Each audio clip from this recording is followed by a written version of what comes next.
আসসালামু আলাইকুম সবাইকে। শুভ সকাল। এখন বাজে সকাল ৮টা। বাসায় সবজির বাজার ছিল না, তো আজকে ভাবলাম যে রোদ ওঠার আগেই আমি বাজারটা করে নিয়ে আসব। কয়েকদিন হয়েছে অনেক বেশি গরম পড়েছে, তো রোদ উঠলে না বাহিরে বের হতে ইচ্ছা করে না। তো বাজারটা করে নিয়ে আসছি, আর এখন ফ্যানের নিচে বসে আরামে আপনাদের সাথে শেয়ার করছি আমি কি বাজার করলাম। এখানে এই যে কুশি এনেছি, কাঁচামরিচ, বেগুন, একটা জালি কুমড়া এনেছি আর পেঁপে। প্রত্যেকটা তরকারির এত বেশি দাম, কি বলবো, যে বাজারে গেলেই না খুব খারাপ লাগে আমার। একটা জালি কুমড়া এনেছিলাম, আমাদের 2 অক্তর মতো হবে। তো জয়ের বাবা যেহেতু দুপুরবেলা খায় না, উনি রাতে খাবে। তো এই যে জালি কুমড়াটা কিন্তু আমি কেটে নিয়েছি, এই মেরর কাপ মাছ দিয়ে রান্না করব। 50 টাকা নিয়েছে, আমার কাছে অনেক দামাদামি করে এনেছি। একটু লাউ শাক এনেছিলাম, অনেক দিন হলো শাক খাওয়া হয় না। তো লাউ শাকের কথা কি বলবো, শাকের সংখ্যা খুবই কম, ডগা বেশি। তো ডগাগুলা না আর আমি ফেলে দেইনি, কারণ এই ডগাগুলা খেতে আমার অনেক বেশি ভালো লাগে। তো এই যে মাছের ঝোলটা রান্না করার জন্য প্রথমে আমি বেরেস্তা করে নিব। আর কাঁচামরিচের না প্রচুর পরিমাণ দাম। এই দামের কারণে লোকজন কি করে জানেন, ঝালগুলা বাড়তি হওয়ার আগেই বিক্রি করতে নিয়ে আসে। তো আমি ঝোলে কাঁচামরিচও দিয়েছি, আবার একটু শুকনো মরিচও দিয়ে দিলাম, না হয় কিন্তু ঝাল হবে না। আর একটু ঝাল ঝাল তরকারি খেতেই আমরা বেশি পছন্দ করি।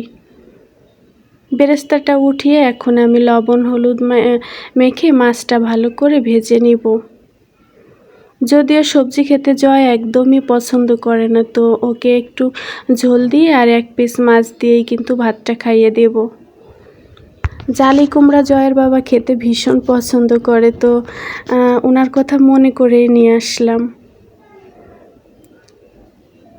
বেগুন 120 টাকা কেজি। তো আমার ছেলে বেগুনটা একটু বেশি পছন্দ করে। আমি একটা বেগুন এনেছি, পড়েছে 50 টাকার মতো। মাছটা উঠিয়ে রেখে আমি ওই তেলে জালি কুমড়াটা দিয়ে দিয়েছিলাম, আর এখন লবণ হলুদ দিয়ে ভালো করে কষিয়ে নিব। সাথে কিন্তু আমি কাঁচামরিচ চিড়ে দিয়েছি, আর এই কাঁচামরিচে একদমই ঝাল নেই। অন্য চুলায় আমি শাকের তরকারিটাও বসিয়ে দিব। আমি মাছের মাথা দিয়ে শাকটা রান্না করব। রান্না করতে করতে না আমার মনে হচ্ছিল যে গ্যাস চলে গেল নাকি, তো দেখলাম যে না, এক চুলায় একটু আগুন কম উঠছে এই চুলাটায়। তো এই চুলায় আমি আস্তে আস্তে করে মশলাটা আগে ভালো করে কষিয়ে নিব। আর এদিক থেকে এই যে মাছের ঝোলের তরকারিটা সিদ্ধ হয়ে গেছে, এখন আমি পানি দিয়ে দিলাম আর উপর থেকে মাছগুলা দিয়ে দিব। একটু আগে মাছ দিলে ঝোলটা অনেক বেশি ভালো লাগে খেতে। আর এদিক থেকে এই যে অল্প জালে মশলাটা কষিয়ে নিচ্ছি।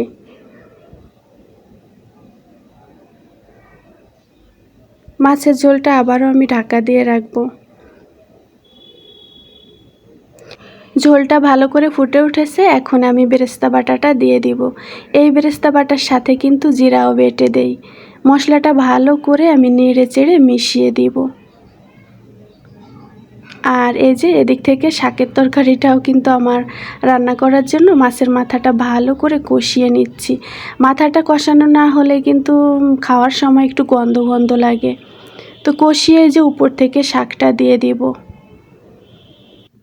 মাছের ঝোলটা নামিয়ে ফেলেছি, এখন আমি অন্য পাত্রে ঢেলে রাখবো। রান্না করার সাথে সাথেই কিন্তু আমি কড়াই থেকে তরকারিটা অন্য পাত্রে ঢেলে রাখি। এভাবে করে যদি রাখা হয় তাহলে দেখবেন যে আপনার কড়াইগুলো কখনোই হলুদ হবে না, আর পরিষ্কার করতেও কিন্তু ঝামেলা হবে না। মাছের মাথা দিয়ে যে লাউ শাকটা রান্না করছিলাম আমি, ওইটা কিন্তু আমার এখন রান্না শেষ হয়ে গেছে। কোনো প্রকার পানি রাখবো না, একদম শুকিয়ে ফেলবো। তো আজকে দুপুরের রান্না বান্না শেষ হয়ে গেল, আর আমি সাথে সাথে কড়াইগুলোও কিন্তু খালি করে ফেলেছি। এখন পরিষ্কার করার পালা। এই যে অ্যালুমিনিয়ামের কড়াইটা যেদিন থেকে কিনেছি সেই দিন থেকেই কিন্তু আমি রান্না বান্না শুরু করে দিয়েছি। তো রান্না করার পরেও আমার কড়াইটা অনেক বেশি পরিষ্কার ঝকঝকে আছে, তাই না? তরকারিটা সাথে সাথে নামিয়ে ফেলি, আর এটা সাথে সাথেই পরিষ্কার করে ফেলার চেষ্টা করি। এখানে আমি রিংয়ের যে মাজনিটা আছে ওটা দিয়ে একটু ভিম লিকুইড দিয়ে ভালো করে আগে ঘষে নিচ্ছি। ঘষে নেওয়ার পরে দেখবেন যে একটু কালো কালো আসবে আপনার হাতে, তখন এই যে এরকম একটা জালি ব্যাগ দিয়ে ভালো করে ঘষে নেবেন। ঘষে নেওয়ার পরে দেখবেন যে কড়াইটা একদম চকচকে হয়ে যাবে। এখন আমি এই যে পানি দিয়ে ধুয়ে নিব, আর তারপরে দেখবেন যে আমার কড়াইটা একদম নতুনের মতো হয়ে যাবে। মনেই হবে না যে আমি এই কড়াইয়ে প্রতিদিন রান্না করি। অ্যালুমিনিয়ামের এই কড়াইগুলো আমার ভীষণ পছন্দের, এবং 2-3টা কড়াই আছে আমার। রান্না করতে এত বেশি আরাম, যারা রান্না করেন এই কড়াইতে তারাই শুধু বুঝতে পারবেন।